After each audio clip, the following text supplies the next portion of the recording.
Vous choisissez des comédiens, vous choisissez Isabelle Huppert, Ouais. et vous avez précisé d'ailleurs que Isabelle Huppert, c'est vraiment un choix personnel, elle ne ressemble pas à, disons, l'idée du personnage dans le livre, c'est quelqu'un d'autre. Vous choisissez aussi Gaspard Ulliel et vous faites la révélation d'une toute jeune comédienne. Astrid.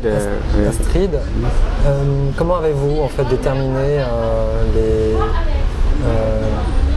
comment avez-vous fait pour choisir ces comédiens-là et quelles étaient vos intentions en fait En fait, pour moi, à partir du moment où on a décidé d'adapter et non pas, comment on dit ça, grimer ou trafiquer le visage de quelqu'un pour qu'il ressemble je sais pas, à Coluche ou à George Bush ou à je sais pas quoi, ou à Edith Piaf, on fait beaucoup de ça maintenant. Moi je dis bon, c'est tout à fait faisable, hein, on est dans le cinéma, mais moi ce que j'aime c'est porter l'histoire, c'est faire l'écho de l'histoire, aller remettre l'histoire au-delà, transmettre comme c'est là que les comédiens ont un rôle à jouer, ou si le cinéaste a un rôle à jouer. Si c'est pour reconstituer, c'est bien, mais c'est pas ma tasse de thé, quoi. Je ne critique pas, je critique pas les choix des autres, mais simplement voilà, chacun fait son film et que c'est marrant à voir de toute façon. Mais je pense qu'un comédien il faut qu'il se débarrasse même de le ressemblant pour pouvoir aller au-delà. Donc non, c'est Isabelle Huppert comme Gaspard Ulliel, comme Astrid ou comme Monsieur Jo. C'est des gens que j'ai fait sur des rencontres. Moi, Isabelle Huppert, je ne l'ai jamais rencontrée et j'ai simplement vu ce qu'elle fait dans le cinéma. Et quand je l'ai vue il y a longtemps, La Dentelière, à l'époque je ne comprenais pas encore la langue française comme maintenant. Je trouvais déjà qu'elle est immense. Et voilà, il y a des comédiens comme ça qui vous frappent un jour et puis si un jour j'ai un film à faire, je lui demanderai bien à aller dans ce rôle-là. Et c'est vrai, c'était pas évident, mais quand vous réussissez, c'est fort parce que elle interprète là, elle propose des choses, elle va vers quelque chose. Une sorte de sa sensibilité aussi. Et là, vous donnez, vous mettre en valeur toute sa grâce, hein, toute sa sensibilité. Moi, j'aime bien travailler comme ça. Je trouve que plus on débarrasse de superflu, plus plus on va au essentiel, mieux l'émotion sort. Je crois qu'il y a René Char qui dit, moi quand j'ai tourné, il y a une phrase de René Char qui me trotte dans la tête comme ça. C'était un peu comme ma devise, c'était René Char disait que l'essentiel est toujours menacé par l'insignifiant. Voilà. Bon, moi je dis bon, qu'est-ce qui vaut rien là-dedans? Qu'est-ce qui n'a pas de sang? Alors on enlève, on va mettre au plus simple, le plus essentiel possible, quoi. Alors la vision de votre film, et par rapport à ce que vous racontez et par rapport à vos personnages, j'ai été très frappé par plusieurs choses. Tout d'abord, j'ai trouvé que le thème de l'argent était au cœur de tout, en tout cas de ce trio qui est formé par les trois personnages principaux, mais aussi avec Monsieur Jo, hein, enfin des quatre personnages principaux, je dirais. Est-ce que ça justement c'était quelque chose que vous aviez envie de décrypter par rapport à une situation de cette famille colonialiste qui finalement se bat pour survivre aussi d'une certaine manière et c'est l'argent qui est aussi au centre des relations. L'argent est important, comme le problème de l'accès à la terre, comme le problème de vivre ensemble. Ce qui est fort dans ce livre de Duras, qui est vraiment le livre matrice de toute son œuvre à venir, c'est qu'il continue à être vrai. Le problème de terre aujourd'hui existe encore au Cambodge aussi bien qu'au Brésil ou en Inde. simplement, on ne parle plus de colonisation, mais rien. Vous savez, plein de pays riches maintenant achètent des terrains dans ces pays-là pour faire la culture qu'ils ont, l'agriculture avec ou soit le biocarburant, soit les produits qu'ils ont besoin pour exporter. Et les paysans n'est plus paysans au sens où ils sont maîtres de leur terre ou de leur culture, mais ils sont ouvriers agricoles maintenant. Donc déjà, c'est les entreprises qui fixent vos salaires et vous avez pas droit vraiment à choisir à ce que vous allez planter, comment vous allez vivre, etc. Mais bon, on dit plus colonisation, mais c'est peut-être une des facettes de mondialisation. Et c'est toujours les plus faibles qui casquent. Et dans le Dura, c'est déjà ça. C'est déjà le bon terre, on prend, on vire, on prend l'argent peut tout faire, on l'achète, on vire les autres, on va planter des poivres, du riz, etc. On veut des poivriers, non pas des rizières. Et c'est déjà dans le barrage, c'est ça déjà. Et mais en même temps, c'est cette mer qui est tenace, qui résiste, hein, mais qui finit par être cassée. C'est des personnages qui, si vous voulez, à l'époque coloniale, on a fait croire à plein de choses à des gens qui allaient partir en colonie, dont la mission civilisatrice. On va rendre les gens meilleurs, mais une fois sur place, on se rend compte que non, on n'est pas en train de rendre les gens meilleurs. Quand on construit une route, c'est pas pour faciliter le voyage des noirs ou des jaunes. On fait une route, c'est pour mieux exporter la richesse. C'est pas, c'est plutôt autre chose. Donc cette dame qui est institutrice, elle doit se faire avoir aussi là-dedans par cette propagande aller à la colonie, quoi. Une fois sur place, bon, il faut bien se bagarrer, il faut bien résister à ça, mais elle est broyée par la machine. Hein. Et c'est le film, c'est aussi ça, c'est l'histoire de cette fin de l'illusion, fin d'une utopie. Mais ce que j'aime dans l'utopie, c'est ça, parce que parfois, comme si on le prend comme un...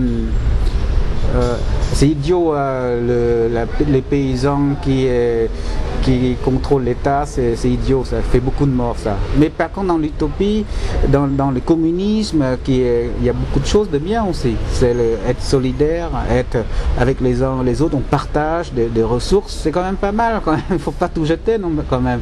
Bien sûr, le prolétaire qui contrôle les banques, c'est la connerie, ça. Ils ne sont pas capables de le faire, en plus, ça fait beaucoup de morts après. Mais le fait de partager les ressources, vivre respectant les uns les autres, respecter les pauvres, et les faire sortir de leurs conditions, ne fait jamais honte aux autres aussi, c'est important. C'est important. Quand vous faites honte aux autres, un jour ils vous coupe la tête. Alors, effectivement, c'est certainement la chose que vous montrez dans le film. Mais je trouve aussi que ça va encore plus loin puisque vous en arrivez à décrire aussi l'intimité du trio qui est gangrénée aussi finalement, parce que cette histoire de bague, par cette histoire aussi de rapport presque lié à une forme de prostitution, parce que la jeune fille qui est finalement accusée par la mère, puis finalement un retournement de situation qui fait que, en fait, vous décrivez bien aussi finalement comment le colonisateur est gangréné de l'intérieur. Oui, la colonie comme l'histoire de la colonie comme l'histoire de cette famille. Moi, j'en suis sûr que la famille des instituteurs, tout ça, ils sont partis dans cette colonie pour autre idée que l'exploiter les gens sur place, quoi, les indigènes, entre guillemets. Mais c'est une histoire d'ambigu. Tout est ambigu. Tout est ambigu. L'argent est ambigu, l'amour est ambigu dans ces conditions-là, dans l'histoire du film. La présence même des colons est ambiguë. C'est une aventure ambiguë, comme dit l'autre. C'est vraiment... Et moi, j'essaye de rester là. Est-ce que M. Jo aime vraiment Suzanne, ou Suzanne, c'est un ticket pour pouvoir entrer dans la communauté des colons, quoi, pour mieux faire des affaires? On ne sait pas, il peut être aussi amoureux, peut être pas du tout, c'est un moyen comme un autre. L'argent peut tout faire, sauf le statut social qu'on lui refuse. Parce que les colons disent, ah non, toi t'es jaune, tu restes dans ton coin, quoi. Et peut-être le fait d'avoir une femme se marier avec peut-être Suzanne, il pourrait peut-être aller dans le monde des blancs, quoi, pour faire des affaires, hein. L'ambiguïté, elle se trouve aussi par exemple dans la relation mère-fils, qui est aussi assez forte, assez décrite. Ouais. D'ailleurs, au départ du film, on n'est pas toujours très sûr de cet amour. Les ambiguïtés. Bah, est-ce que par rapport, d'ailleurs, non seulement aussi par rapport à Gaspard Ulliel, qui dégage beaucoup une grande sensualité et en même temps qui est très... Ça, c'était quelque chose que vous formez le couple Isabelle Huppert et Gaspard Ulliel, c'était quelque chose qui vous intéressait dans ce sens. Même le frère et la sœur, l'ambiguïté se joue entre le fils et la mère, le frère et la sœur. Est-ce qu'il provoque Monsieur Jo? Est-ce que c'est pour protéger sa sœur? Est-ce qu'il y a quelque chose entre eux? Mais c'est, je trouve intéressant cette ambiguïté, et je trouvais que la relation entre Joseph Gaspard Ulliel et la mère qui est Isabelle Huppert est vraiment très tendue. Cette ambiguïté là, elle est très tendue, mais c'est jamais débordé dans le mauvais goût, quoi. C'est tout resté très tenu, et c'est plutôt, comment on dit ça, qu'on se passe dans la tête, hein. C'est une famille qui est en absence du père, hein. Il n'y a pas de père, le père il est absent, partout le père est absent. Le fils, en certain moment, il joue le père, il joue le frère, il joue le fils, il est là en même temps. C'est, je trouve très toujours intéressant quand le triangulaire, quand l'ambiguïté se met au milieu, et dans ce triangulaire les deux enfants et la mère, quoi. Parce que c'est aussi une lecture possible du film, justement, ces rapports affectifs très particuliers qui tirent les personnages. Le personnage d'Isabelle Huppert, notamment à la fin du film, à un moment donné, a une réflexion toute simple lorsque Gaspard Ulliel, le personnage de Gaspard Ulliel, tombe amoureux. Elle dit tout simplement, ah ben voilà. Est-ce que c'était aussi quelque chose qui vous intéressait de décrire une forme de triangle amoureux et de travailler sur quelque chose qui est peut-être un peu différent pour vous, d'entrer dans un registre Moi j'aime bien, en fait j'ai toujours aimé ça, mais vous savez, même dans les films documentaires, parfois le sentiment est très fort, et je sais pas, mais même quand quand vous voyez le film comme Si 2, le personnage de la mère, elle est là, quoi, il porte tout, quoi.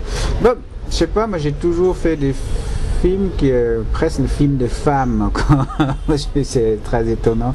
J'ai pas vraiment choisi de traiter les portraits comme ça, quoi, de femmes, différentes femmes. Mais c'est le hasard des choses. Moi, je partais sur le barrage avec Suzanne, avec Gaspard, Monsieur Jo, je sais pas. Puis j'arrivais à quand même le portrait presque de la mère, quoi, le rôle de la mère. Et quand les gens de la Rizière, pareil, c'est une mère qui portait l'histoire. C'est du hasard, hein, c'est du hasard. Peut-être parce que dans les conditions difficiles comme ça, c'est toujours les femmes qui révèlent, qui révèlent par leur sensibilité, peut-être parce que c'est la mer, la terre, la mer du Pacifique, c'est ça aussi qui révèle qui joue un rôle de révélateur d'ambiguïté ou des sentiments ou des risques qu'il a qui sont en train de les guetter. Moi j'aime beaucoup travailler. Vous voyez, quand vous arrivez là, c'est tout des paradisiaques, la mer, la montagne, les rizières ouvertes, et puis le drame est au milieu. Et on s'attache plutôt aux personnes, on décrit un sentiment, parce que ce paradis-là, quand vous grattez un peu, c'est quand même des sentiments qui restent. Il est là, la nature, la magie du lieu, il est là. C'est pour ça que la mer se bat pour avoir essayé de faire vivre ce lieu. C'est pour ça que ce personnage continue à coûte que coûte à relever les défis. C'est presque un acte de révolte, de résistance contre à la fois la puissance coloniale, mais aussi contre la nature presque. On sait très bien qu'on ne va pas contre la nature comme ça. Mais elle y va quand même parce qu'elle croit que si elle réussit, toute la plaine est capable de nourrir les paysans, les ventres. Toute cette terre-là est capable, c'est suffisant pour nourrir toutes les bouches de la plaine de Riem. Et ça, c'est intéressant dans ce paysage-là, et qui est beau, qui est magique, mais en même temps, on est là, on cadre, on travaille au niveau de l'humain, quoi. Mais ça existe quand même, il est là, il est derrière, il est là, il entoure, quoi. Justement, par rapport au décor, vous disiez, alors je crois que le décor avait été choisi déjà, enfin, vous avez déterminé le décor il y a très longtemps à l'avance. Je crois que votre productrice mettait en évidence que vous attachiez quelque chose de très particulier qui est lié peut-être à votre culture, la culture cambodgienne. Moi j'ai besoin de me sentir dans un décor.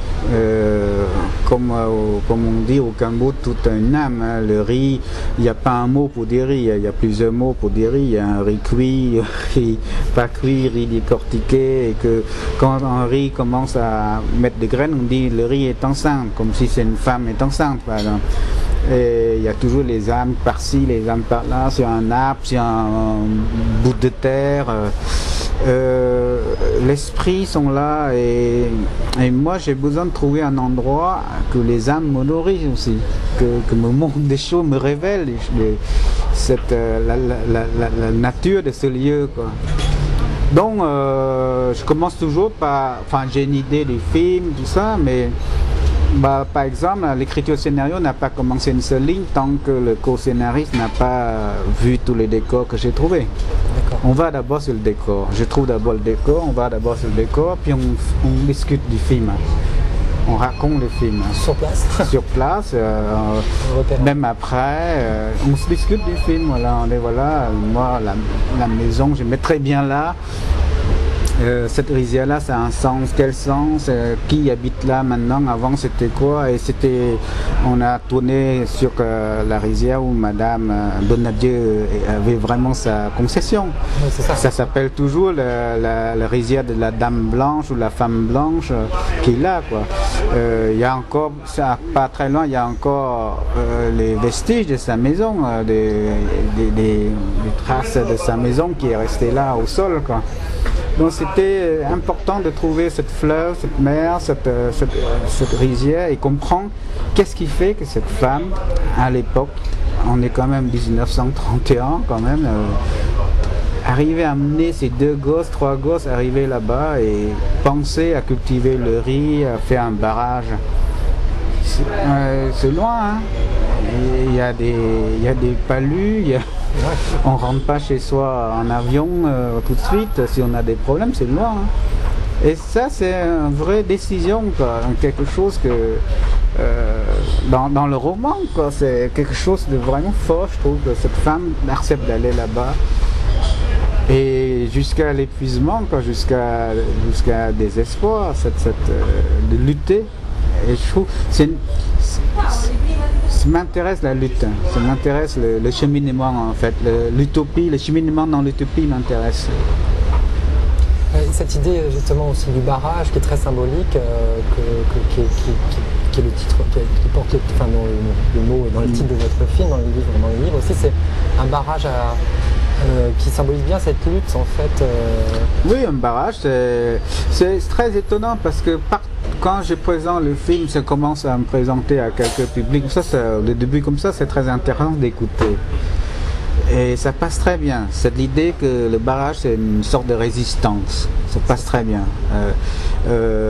Les gens voient très bien, les publics SAM voient très bien ce que veut dire par rapport au problème de la terre, par exemple, le problème, l'accès à la terre, par exemple. Et le sentiment le